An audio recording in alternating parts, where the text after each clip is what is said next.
Sugatang pawikan napadpad sa coastal barangay sa Cabugao, Ilocos Sur. May ulat si Ivy Hernando. Hinarangan ng mga residente at lokal na opisyal ang isang pawikan sa barangay Daklapan, Cabugao, Ilocos Sur.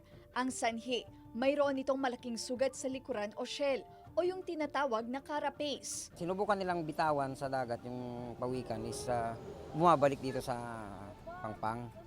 Kaya kako sa kanila, wag nyo nalang galawin. Una itong nakita ni Marilyn na nakatira malapit sa dagat. Rimuarak ko na DJ nagpakastoy, bindog, at gana na DJ likod na.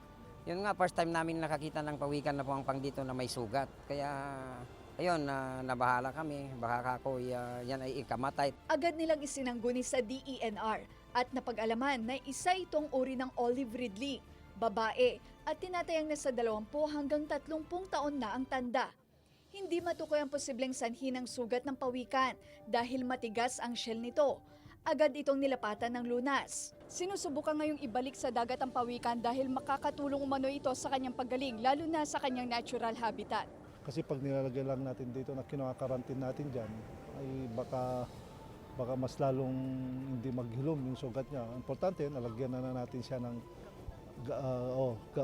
gamot sa sugat niya.